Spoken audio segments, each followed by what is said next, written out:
راکھے کوئی بشر آکھے پیندا رات دنے ایہو شور ڈٹھا اللہ والیاں گل مکا دیتی تساں ہور ڈٹھا اساں ہور ڈٹھا۔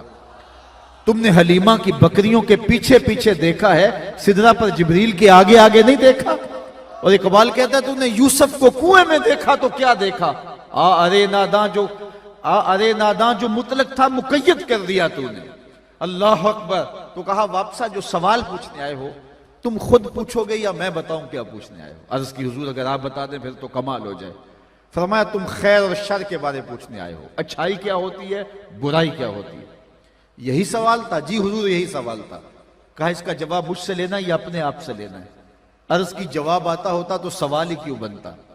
تو سنو، یہ 3 انگلیاں حضور نے جوڑی، انگوٹھا اور ساتھ والی انگلی، اور یہ 3 انگلیاں جوڑ کے فضرب علی صدرہ فقال استفت من قلبک، حضور نے ان انگلیوں کو جوڑ کے یوں سینے پہ مارا، دل والی جگہ پہ مار کے کہا یہ اندر ہی مفتی بیٹھا اسے ہی پوچھ لے، یہی بتا دے گا خیر کیا ہے شر کیا ہے۔ تو فتویٰ اندر سے ملتا ہے، یہ مفتی بتاتا ہے اچھائی کیا ہے یہ برائی کیا ہے۔ جب دیوار رکھتے ہوئے ہمسائے کے 2 انچ دبانے لگتے ہیں اندر گھنٹیاں بج رہی ہوتی ہیں تم غلط کر رہے ہو۔ جب رشوت لے رہے ہو میز کے نیچے سے یا اوپر سے اس وقت اندر ضمیر آوازیں دے رہا ہے تم غلط بول رہے ہو۔ جب بازار میں چلتے ہوئے نظر بھٹکتی ہے خیال بہکتا ہے اور اپنے گھر میں بہنیں موجود ہوں لیکن پھر بھی نظر کسی کی بہن کو شہوت سے دیکھتی ہے تو اندر ضمیر شور مچاتا ہے کہ تیری پردہ نشین بہنیں بھی تو گھر میں بیٹھی ہوئی ہیں۔ یہ اندر سے آواز آتی ہے، اندر سے آواز آتی ہے۔ تو کہا استفت من قلبک، کہا اپنے دل سے پوچھ۔ تو یہ وہ فطری ہدایت ہے جو اللہ نے ہر انسان کے سینے میں رکھی۔ والذی قدر فہدی والذی اخرج المرعی، اور وہ اللہ جس نے زمین سے سبز چارہ نکالا۔ وہ آپ دیکھتے ہیں زمین کے اندر جب بیج ڈال کے اس کے اوپر سہاگا دے کے اور پانی ڈال دیا جاتا ہے اور پھر زمین کے اوپر پپڑی جم جاتی ہے اور وہ اتنی سخت اور ٹھوس ہو جاتی ہے اگر اپنی انگلی زمین کے اندر دھنسانا چاہیں تو وہ پپڑی مزاحم ہوتی ہے، لیکن اسی کا کلیجہ چیر کے جب ننھی کومپل باہر نکلتی ہے اور وہ اتنی گداز اور نرم ہوتی ہے اگر اس کو آپ اپنے پپوٹوں سے چھوئیں، اپنے ہاتھوں سے چھوئیں تو آپ کے ہاتھوں کے لمس سے وہ مرجھا جائے۔ یار جہاں آپ کی انگلی داخل نہیں ہو رہی وہاں سے وہ ننھی کومپل باہر کیسے آئی؟ کہا خود نہیں آئی، کسی نکالنے والے نے نکالی۔ والذی اخرج المرعی فجعلہ غثاء احوا، پھر اس کو جو ہے وہ کر دیا خشک اور سیاہ کر دیا۔ پہلے وہ سبز چارہ تھا اس میں نمی تھی، پھر مرور وقت کے ساتھ اس کی نمی ختم ہو گئی، اس کے اندر کی جو سرخی، اس کے اندر جو سبزی تھی وہ بھی ختم ہو گئی اور وہ سیاہ ہو گیا۔ سردیوں کے موسم کے لیے کسانوں نے اسے محفوظ کر لیا، لیکن جب کسان اس کو نکال کر کے جو ہے وہ برسات کے موسم میں اس توڑی کو، اس چارے کو جانوروں کے سامنے رکھتے ہیں اور وہ خشک چارہ کھاتے ہیں تو پھر بھی تازہ دودھ دیتے ہیں، تو اس توڑی کے کھانے سے تازہ دودھ کہاں سے آیا؟ کہا یہ خود نہیں آیا، یہ کسی نے اس کے اندر پیدا کیا ہے تو وہ رب ہے۔ یہ ساری باتیں بیان کرنے کے بعد جو مرغی کے بچے کو ہدایت دے سکتا ہے، جو بطخ کے بچے کو تیرنے کا سلیقہ دے سکتا ہے، جو انسان کے سینے میں ہدایت کا چراغ رکھ سکتا ہے، جو نرم اور گداز کومپل زمین کے کلیچے سے نکال سکتا ہے، تو کیا اپنے نبی کو وہ محروم رکھے گا؟ کہا سنقرئک فلا تنسا الا ما شاء اللہ۔ اے محبوب، جس رب نے کومپلوں کو زمین کی کوکھ سے نکالا، جس رب نے جانوروں کے بچوں کو بھی ہدایت کا چراغاں دیا، جس نے جو ہے وہ نوخیز بچے کو ماں کی چھاتی سے دودھ نکالنے کا سلیقہ دیا، وہ رب آپ کو بھی ایسا پڑھائے گا کہ آپ بھول نہیں سکیں گے۔ الا ما شاء اللہ، لیکن ہاں اگر اللہ چاہے تو۔ صاحب خازن نے لکھا ہے یہ استثناء واقعی نہیں ہوا، یہ ایسا کبھی ہوا ہی نہیں کہ حضور نے جو پڑھ لیا ہو وہ بھول گئے ہوں۔ اور یہاں صرف قرآن ہی مراد نہیں ہے، میرے حضور فرماتے ہیں انما اوتیت القرآن ومثلہ معہ، مجھے قرآن بھی دیا گیا اور قرآن جتنے اور علم بھی میرے سینے میں رکھ دیے گئے۔ فرمایا قرب قیامت میں ایک موٹے پیٹ والا شخص پلنگ پہ بیٹھ کے کہے گا کہ میاں حلال وہی ہے جو اللہ حلال کرے، حرام وہی ہے جو اللہ حرام کرے۔ حضور فرماتے ہیں کہ سن لو، جس کو میں حلال قرار دے دوں وہ ایسا ہی ہے جس کا اللہ حلال کرے، اور جس کو میں حرام قرار دے دوں وہ ایسا ہی ہے جس کو اللہ حرام قرار دے دے۔ تو یہ اللہ نے اپنے محبوب کو شان دی، علم دیا۔ سنقرئک فلا تنسى الا ما شاء اللہ انہ یعلم الجہر وما یخفی۔ یہ اس سورت کا نقطہ کمال ہے، اور میں آپ کی توجہ یہاں چاہوں گا۔ اللہ فرماتا ہے کہ اس کی شان یہ ہے، تمہارے رب کی عظمت یہ ہے، انہ یعلم الجہر وما یخفی، جو تم ظاہر کرتے ہو تمہارا رب وہ بھی دیکھتا ہے، جو تم پوشیدہ کرتے ہو تمہارا رب وہ بھی دیکھتا ہے، وہ بھی جانتا ہے اور وہ بھی جانتا ہے۔ اس کی نگاہ سے کوئی شے پوشیدہ نہیں ہے۔ تمہارے مخفی امور بھی اس کی نگاہوں میں ہیں، تمہارے ظاہری امور بھی اس کی نگاہوں میں ہیں۔ جب تمہارا رب تمہارے ہر عمل کو دیکھ رہا ہے، وہ عمل ظاہر ہو یا وہ عمل باطن ہو، وہ چھپا ہوا عمل ہو یا وہ مجمع عام میں کیا گیا عمل ہو، تمہارا رب سب کو جانتا ہے۔ اگر یہ عقیدہ روح میں اتر جائے اور یہ اندر جم جائے تو پھر بند کوٹھری میں بھی جرم نہیں ہو سکتا کہ میرا اللہ تو مجھے دیکھ رہا ہے۔ اس کی نگاہوں سے تو کچھ پوشیدہ نہیں ہے۔ آپ دیکھتے نہیں ہیں کہ جب عقیدہ روح کی ایک ایک پرت میں اترا ہوا تھا تو سارے دروازے بند کر کے بت کے اوپر موٹا کپڑا ڈال کے زلیخا بولتی ہے تلک یوسف اب تو آ جاؤ نا، اب تو کوئی نہیں دیکھ رہا۔ تو یہ عقیدہ تھا جس نے روشنی دی، اور حضرت یوسف پیغمبر بولے قال معاذ اللہ، کہا میں اللہ کی پناہ میں آتا ہوں، تو دروازے بند کر کے لوگوں کی نظروں سے چھپ گئی، اور اس پتھر کے بنے ہوئے مادو سے بھی حیا کرتی ہے جس کی بے دور آنکھیں نہیں دیکھتی، لیکن پھر بھی اس کے اوپر تو نے کپڑا ڈال لیا اور اس سے بھی شرم کرتی ہے۔ تو میں اپنے اس رب سے حیا کیوں نہ کروں جو ساتویں کوٹری میں دیکھ رہا ہے۔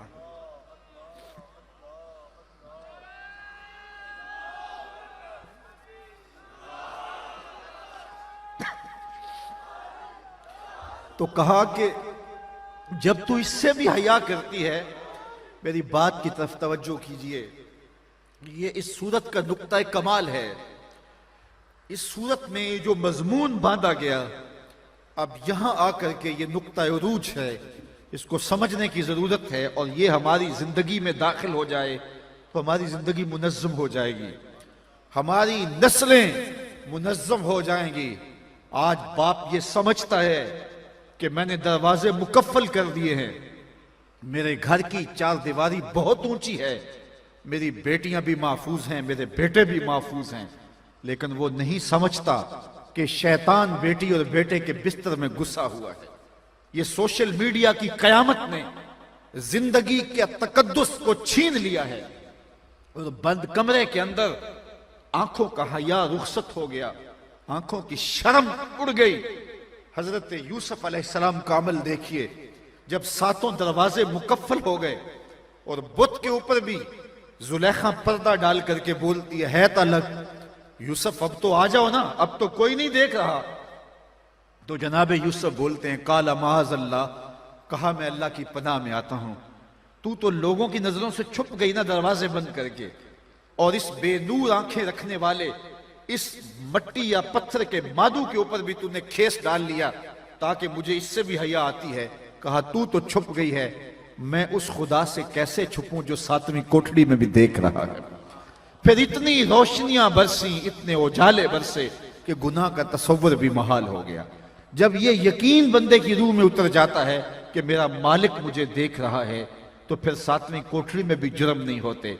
مالک کے دیکھنے کا تصور زندگی کے اندر جو ہے وہ ایک ایسا نظم پیدا کرتا ہے جہاں نہ کوئی سیکورٹی پہنچتی ہے، جہاں نہ کوئی خفیہ کیمرہ پہنچتا ہے، جہاں نہ کوئی ایجنسی پہنچتی ہے، وہاں یہ عقیدہ پہنچتا ہے کہ میرا مالک مجھے دیکھ رہا ہے۔ امام یافعی نے روض الریاحین کے اندر لکھا، ایک نوجوان بڑا خوبصورت تھا اور کپڑے کی دکان پہ کام کرتا تھا۔ ایک خاتون آئی اور اس پر فریفتہ ہو گئی۔ نوجوان تھا بھی بڑا خوبصورت اور عنفوان شباب بھی تھا، اور پھر وہ صرف خوبصورت ہی نہیں تھا، خوبصیرت بھی تھا۔ اس کے چہرے کے اوپر صرف رنگ کا جمال ہی نہیں تھا، سحری کے سجدوں کا تقدس بھی تھا۔ تو وہ خاتون آئی، وہ اس پہ فریفتہ ہو گئی، اس نے زیادہ ضرورت سے کپڑا خرید لیا، گٹھڑی بھاری ہو گئی۔ مال کے دکان سے کہا کہ اتنی بھاری گٹھڑی میں تو اٹھا نہیں سکتی، اس نوجوان کو میرے ساتھ بھیج دو تاکہ میرے گھر چھوڑ آئے۔ مال کے دکان اس کی نیت سے آگاہ نہ ہو سکا اور نوجوان کو روانہ کر دیا۔ جب گھر پہنچتے ہیں تو اس نے کہا کہ یہ میرے اس کمرے کے اندر سامان رکھ دو۔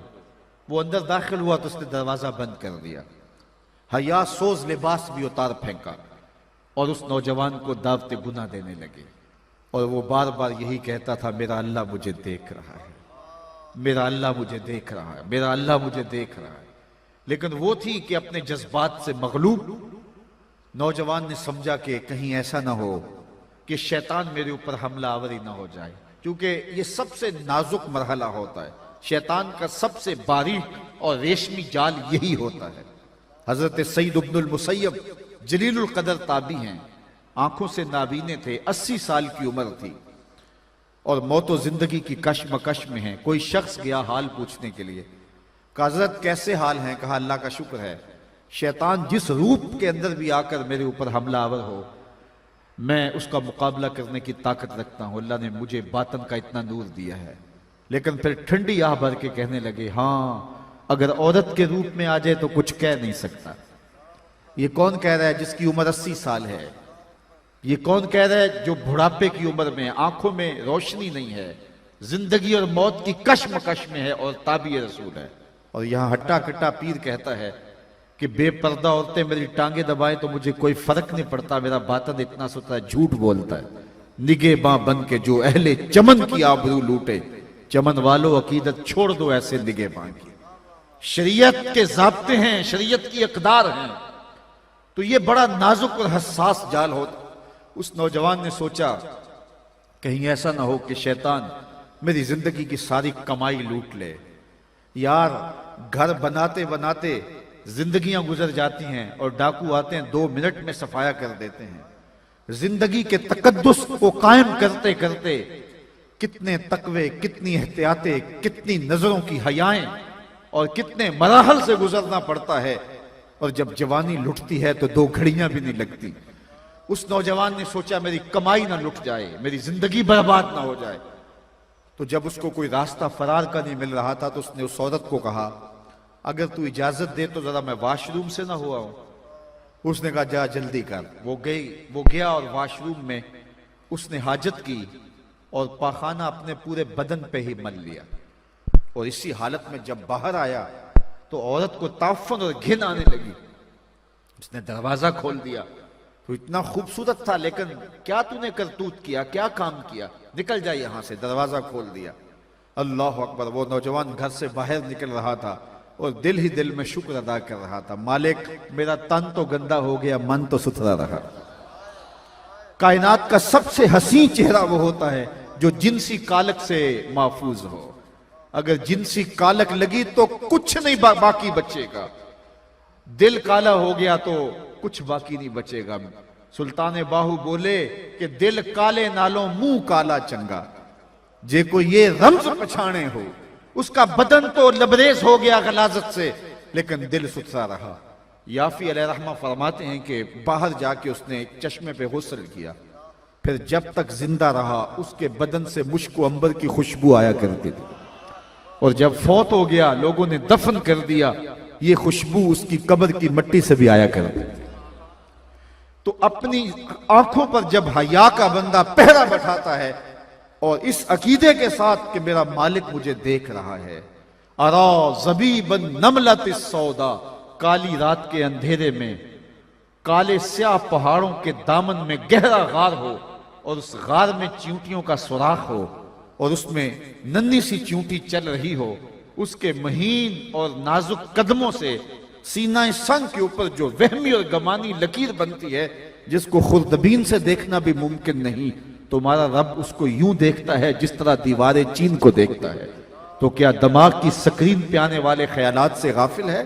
ہماری خلوتوں سے غافل بھی نہیں ہے، ہماری جلوتوں سے غافل بھی نہیں ہے۔ انہو یعلم الجہر وما یخفا، جو تم ظاہر کرتے ہو تمہارا رب اس سے بھی آگاہ ہے، اور جو تم چھپ کے کرتے ہو تمہارا رب اس سے بھی آگاہ ہے۔ یہ عقیدہ اگر روح میں اتر جائے، یہ عقیدہ اگر باطن میں اتر جائے تو زندگی میں نظم پیدا ہو جاتا ہے، زندگی میں جمال پیدا ہو جاتا ہے۔ اور میں آپ سے یہ کہتا ہوں، ہم تو یہ بھی بات کرتے ہیں کہ رسول کریم کی نگاہوں سے کچھ اوجل نہیں ہے، مصطفیٰ جان رحمت بھی ہمیں دیکھ رہے ہیں اور ملاحظہ کر رہے ہیں۔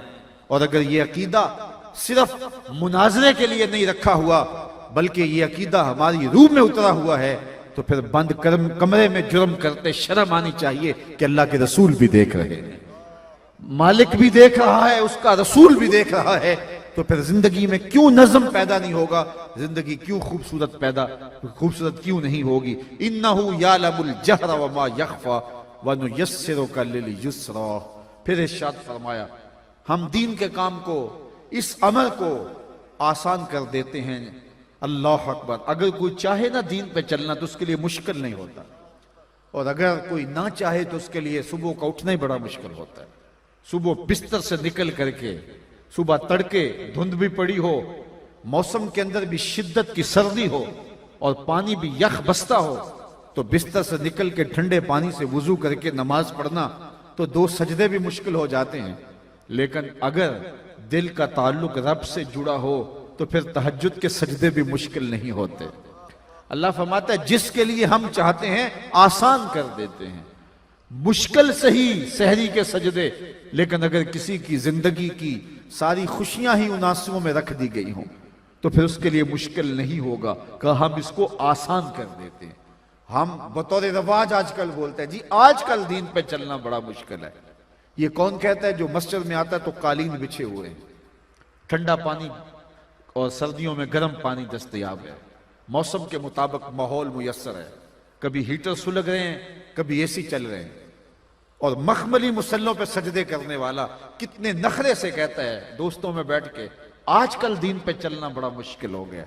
تو میں اس کے جواب میں کہا کرتا ہوں صاحب تیرے لیے مشکل ہے یا بلال حبشی کے لیے مشکل تھا؟ تیرے لیے مشکل ہے یا تپتی ہوئی ریت کے اوپر سجدے کرنے والے حسین ابن علی کے لیے مشکل تھا؟ جن کے لیے مشکل تھا انہوں نے تو کہا نہیں کہ مشکل، وہ تو ہنس ہنس کے جانے بھی مارتے رہے، وہ تو سجدے بھی کرتے رہے۔ بلال حبشی کو ان کا ظالم آقا مارتا ہے اور بلال آگے سے مسکراتے ہیں۔ کسی نے رک کے کہا بلال عجیب تماشا ہے، تمہارا آقا تمہیں مارتا تم آگے سے مسکراتے ہو؟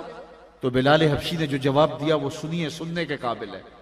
فرمانے لگے تم بازار میں جاتے ہو نا مٹی کا پیالہ خریدنے کے لیے یا گھڑا خریدنے کے لیے، تو اس کو ٹھونک ٹھونک کے دیکھتے ہو، بجا بجا کے دیکھتے ہو، اس کی آواز تو ٹھیک ہے، کہیں کچا تو نہیں ہے؟ کہا تم تو مٹی کا پیالہ بھی خریدو تو ٹھونک بجا کے دیکھتے ہو، کہیں کچا تو نہیں ہے، اس کی آواز تو ٹھیک ہے؟ کہا میرا مالک بلال کو خرید رہا ہے، دیکھ رہا ہے بلال کچا تو نہیں ہے، اس کی آواز تو ٹھیک ہے، احد احد کی صدا ٹھیک سے آ رہی ہے؟ کہا کھال بھی ادڑ جائے گی حق حق کی آواز ختم نہیں ہوگی، زخم پہ زخم کھا کے جی خون جگر کے گھونٹ پی، آہ نہ کر لبوں کو سی یہ عشق ہے دل لگی نہیں۔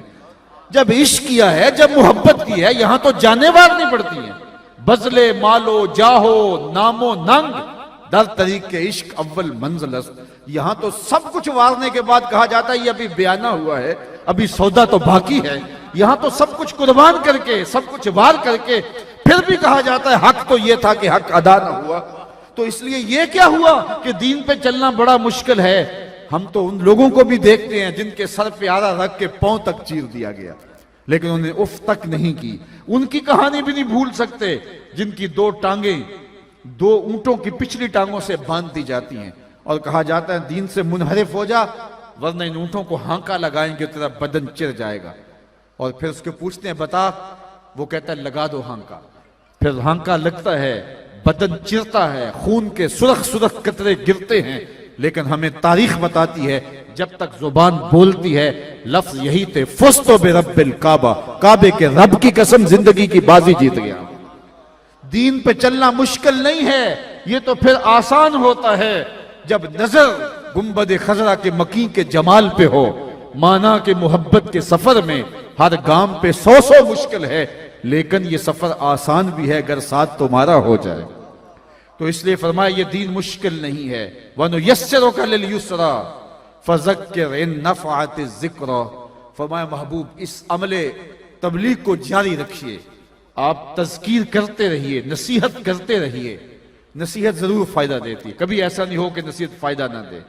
روز ایک قطرہ پتھر کے اوپر بھی گرے تو ایک دن پتھر پر بھی سوراخ ہو جاتا ہے. اس لیے ہمیں تلقین کی گئی ہے روزانہ قرآن پڑھو، قرآن پڑھو. ہم قرآن کو پڑھنا چھوڑ گئے ہیں. آج گمراہیوں کا سبب کیا ہے؟ وہ ہدایت کا سرچشمہ، وہ روشنیوں کا منبع و مصدر جو ہمارے گھر کے اندر ہے، آج ہم اس سے تعلق توڑ لیا ہے. آج ہمارا قبلہ، ہمارا کعبہ، آج ہمارا مائی باپ، آج ہمارا سب کچھ سوشل میڈیا بن گیا ہے. سویر سے لے کر شام تک اس سے ہم چپکے ہوئے ہیں. رات کی تنہائیوں میں نوجوان کی زندگی کے قیمتی لمحے برباد ہو رہے ہیں.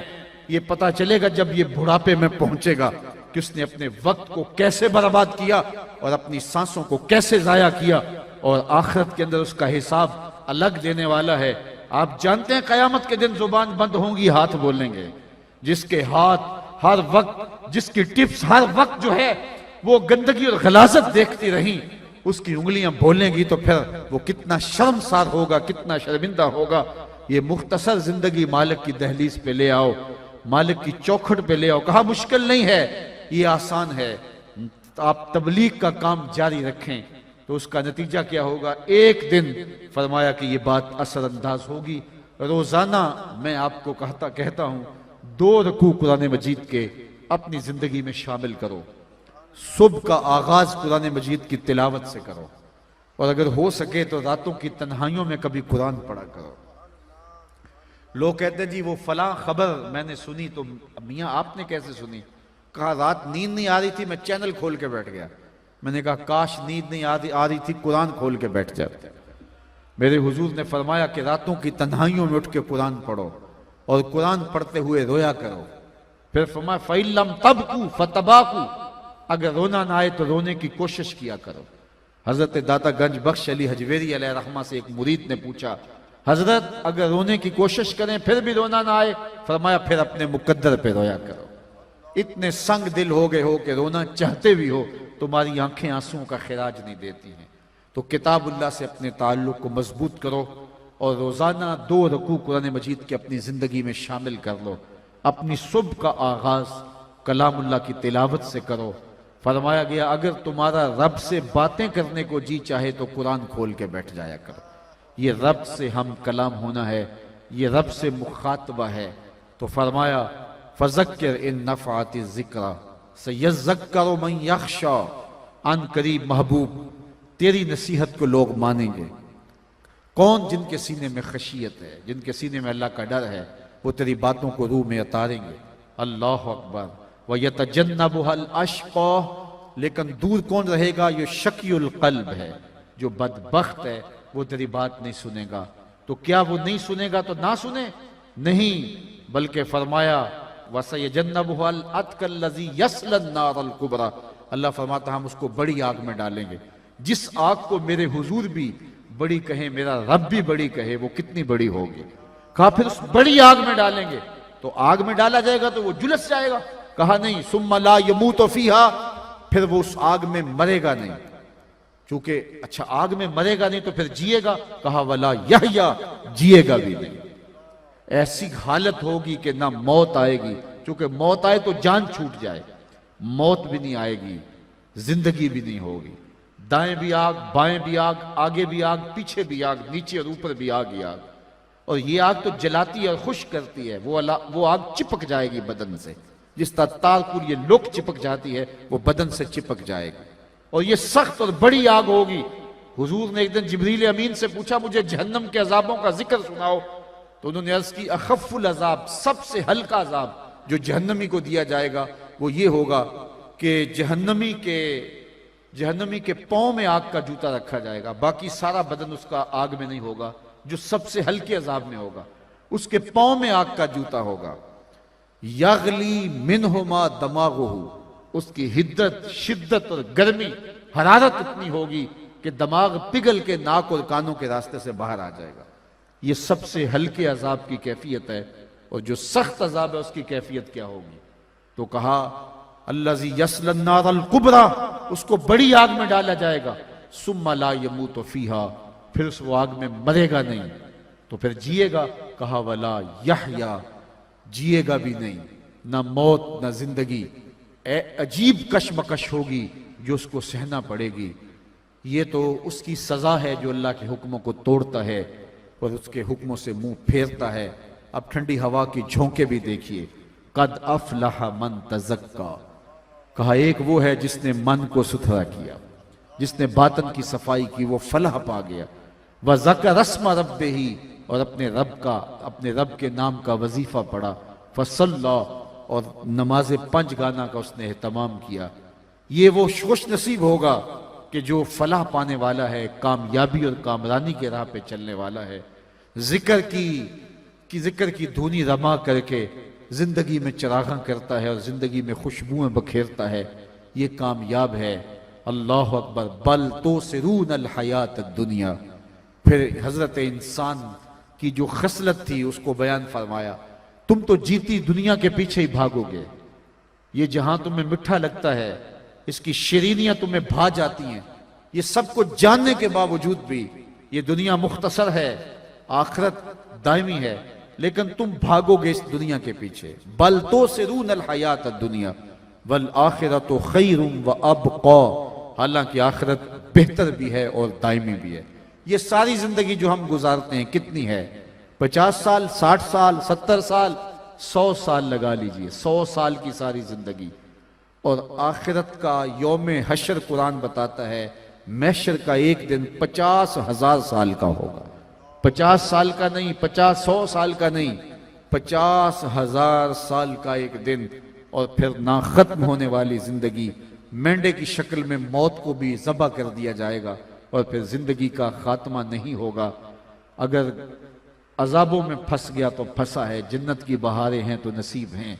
تو یہ مختصر زندگی 50، 60، 70 سال کی، جس میں تیسرا حصہ سو کے کاٹنا ہوتا ہے، کچھ دکھوں میں، کچھ دھکوں میں، کچھ واش روم میں، کچھ تکلیفوں میں، کچھ بیماریوں میں، لگا لیجئے آپ 100 سال بھی زندگی، لیکن آخرت کا صرف ایک دن 50,000 سال کا۔ بل توثرون الحیات الدنیا والآخرۃ خیر وابقی۔ پھر کہا ان ھذا لفی الصحف الاولی، یہ صرف قرآن نے نہیں بتایا بلکہ پچھلی کتابوں کے اندر بھی ہم نے یہ سب کچھ ساری قوموں کو بتایا، وہ بھی ڈوبے کہیں تم نہ ڈوب جانا، ان کو بھی بتایا۔ صحف ابراہیم و موسیٰ، حضرت ابراہیم اور حضرت موسیٰ پہ جو صحیفے نازل ہوئے ان میں یہ سب کچھ ہم نے بتا دیا۔ آؤ اپنی زندگی کو اللہ اور اس کے رسول کی چوکھٹ پہ لے آؤ۔ آج ساوی نے کھلے راوی نے، انج ٹوک نوکھڑے ٹکڑے نہیں، ٹر پویں تے فاصلے مک جاندے کر بیٹھ